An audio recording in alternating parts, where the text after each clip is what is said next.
Hello again, I'm back for the second video of the 31 Days of Tarot tag by Ethany. I got distracted by my cat who has already jumped on my desk several times, so attempt number 4 to film this video. So in this video I'm going to be covering questions 5 through 9. So the question for day 5 was, what has using the tarot taught you between 2010 and 2019? So as I have mentioned in the previous video, I only started learning tarot in 2015, and back then I was struggling a lot more with mental health issues than I am today. And one of the worst symptoms I had at that time was I had racing thoughts that would prevent me from sleeping or focusing on anything at all during the day. So I discovered tarot, and fairly quickly after I had discovered it through Kellyanne Maddox's channel, by the way. I'm very grateful to her for that. I had purchased several decks, and all I was doing, all I'm basically still doing to this day mostly, is just looking through the images, and they would make me daydream, or maybe accidentally path work, or they would be prompts for some reflection. And what I realized 3 months in to my tarot practice was that I was also reading books. I was reading back then, I was just reading Rachel Pollack's 78 Degrees of Wisdom. And I realized 3 or 4 months in that I had no longer those racing thoughts. And I don't know at what time it stopped. I just think that tarot gave me focus. And even though I wasn't trying to learn or memorize anything, I wasn't consciously pondering things, or I was just, naturally prompted. It's like my mind would wander away sometimes while reading, watching the cards or reading the books. Well, it kind of spontaneously healed a certain part of my psyche, so that was amazing. And yeah, I guess that would be the main thing I got away from it. Oh no, there's a second thing I want to talk about. Quite early on, a friend of mine really insisted that I read cards for her. She knew full well that I was a beginner and I wasn't feeling ready at all, but she insisted. She wanted it for fun, and I had like the little white book, and I was like, okay, we can give it a try. And I was really relieved because she got some really super positive cards, some cards that were saying basically that she had all the resources needed, and that she could like just go forward, that there's a lot of positive energy present, that she can do it, just do it kind of thing. And my friend froze in terror. And that was unbelievable for me. But then I realized that she was somebody who is really shy.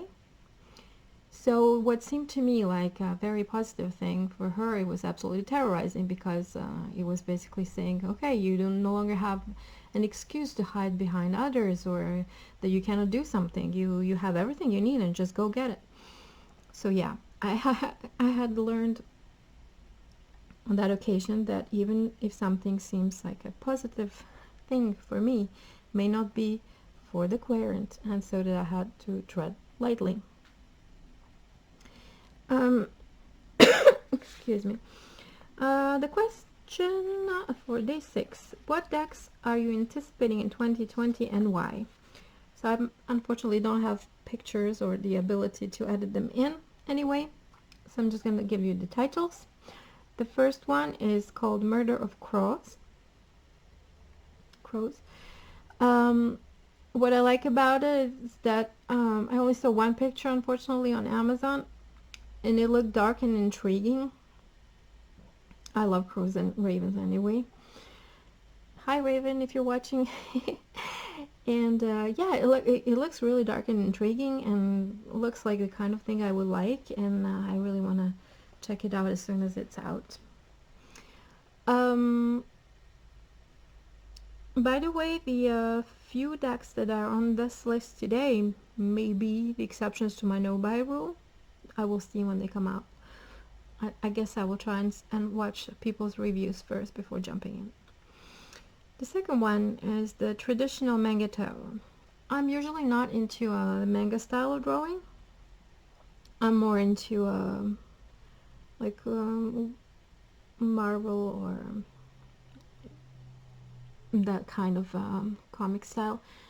By the way, if you have any decks by Louis Royo, or if you know his work in general, I'm into that kind of stuff. I'm that kind of perv, and I don't have it around. Oh yes, I do have.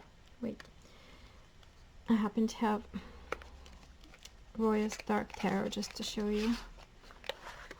Well, there's nudity, guys. Okay, if anyone's having trouble with that, well, this one is okay, and it was the one from the box anyway. The image on the box, it's like this kind more, or maybe slightly less realistic, as in photorealism, but like that kind of like Amazon badass warrior looking chicks and such.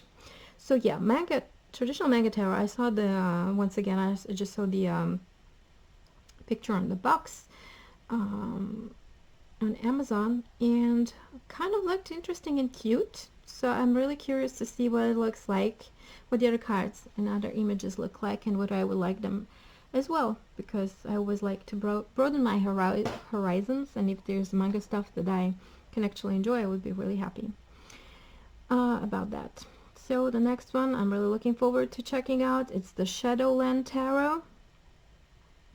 It looks a little bit reminiscent of the Phantasmagoric Theater Tarot.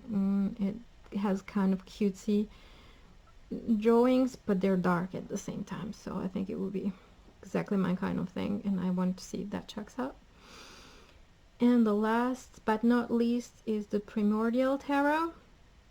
I think it had, well, Nina from Shuffle Tarot had told me that it had been published before under a slightly different name, and I don't remember what it was. I asked her at least twice. I'm sorry, Nina, I keep forgetting.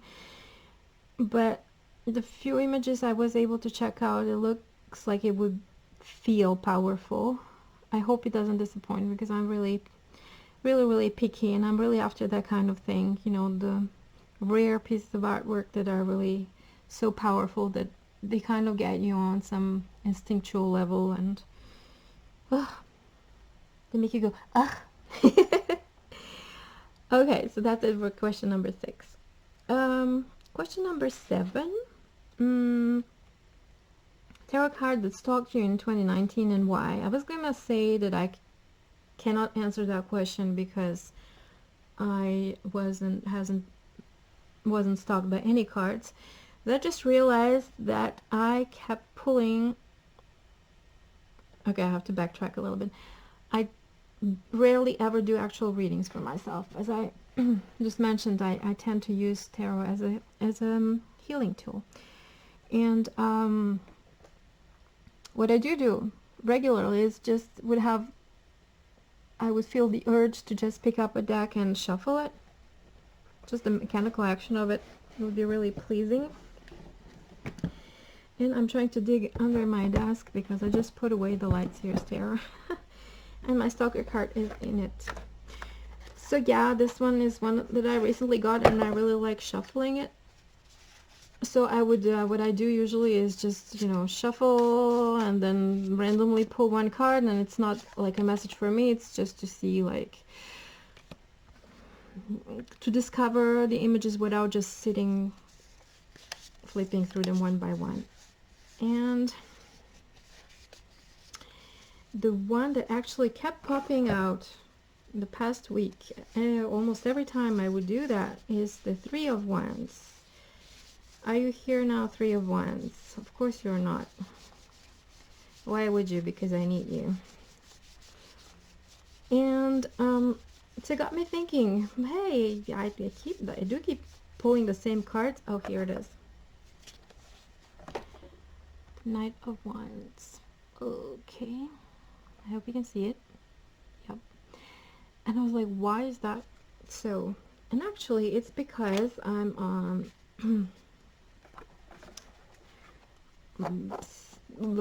how can I put this? Well, I have some major changes in my life coming, uh, probably in 2020, but it did start a little bit at the end of 2019. I kind of feel like I'm I'm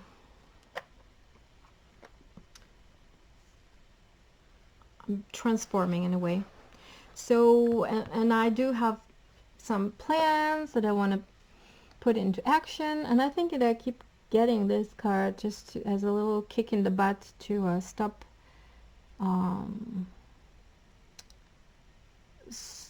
standing on the edge of the cliff and just jump off like the fool would in tarot.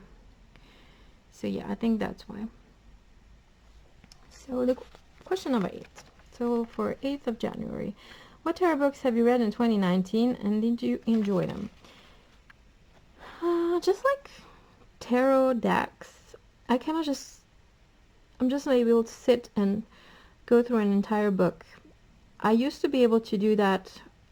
As a kid, I spent my entire days reading.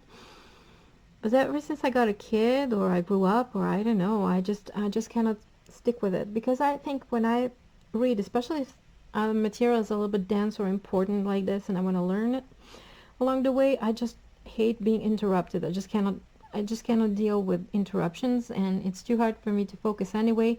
So if I have interruptions, it's just almost physically painful for me. So I think that's why I never got through an entire book. But the main books that I want to talk about that I started reading this year that are tarot related were on my Kindle. Both of them, unfortunately, it's not very practical to show you. So the first one is Tarosophy by Marcus Katz. I have enrolled in his Academia course, which I'm thoroughly enjoying. And this is one of the reading materials. But anyway, it's a very interesting book, and it's available at least on Amazon France as Kindle unlimited rental service. It's like a checking out book in a virtual library, basically. So I have this one, and then another one that I have actually purchased, which is also on my Kindle, and I have to find, just give me a second. I much prefer paper books, especially for instructional books.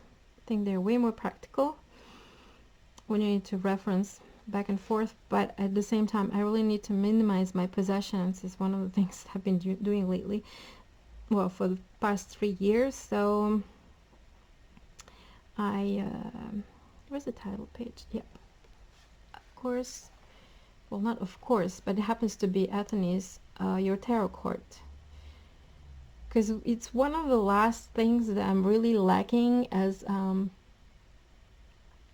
a tarot reader. It's the understanding, the grasp on the court cards. I know it's the case for many people, but it's the one thing that makes me say that even 5 years into my tarot practice, I don't really know the basics, because it depending on the context. When I get them in the reading, I can usually pull it off, but sometimes I'm just clueless. And it's funny because I watched Kelly Bear's video yesterday, I think. It's one of her latest, I'm guessing, where she says that if she gets a lot of tarot, a lot of court cards in a single reading, that she can sometimes like just panic and not be able to interpret them really well. So same thing for me. So this one was, I don't know how far I had read, but I really liked it. I really liked the way that the tone it was written in, and the writing style. And yeah, I don't think I read enough of it to be able to really review it or anything, but it's good, and I'll gladly go back to reading it.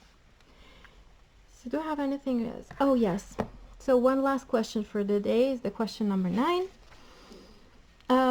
What was a memorable reading in 2019? It was for me, without giving any details, personal details for confidentiality reasons. Um, I'm just gonna say it was the first reading where my querent actually acted upon it. That she actually took it to heart, and she followed the advice that came out of it. It was also the first reading where I heard myself say a lot of things that I never even thought of. It was the first time that I was able to say that I wasn't cold reading my querent, because things I kept saying were things that I hadn't thought of before. So yeah, that was really exciting, and it was so rewarding and heartwarming to see that she it was actually really useful for her. It was the first time that it didn't have a fun factor. It was really serious. Somebody really came for advice, got an advice, and decided to apply it, and she did some fabulous things out of it, and yeah, that was amazing. So that was it for this video. Thank you very much for watching, and hope to see you again soon. Bye. Turn up.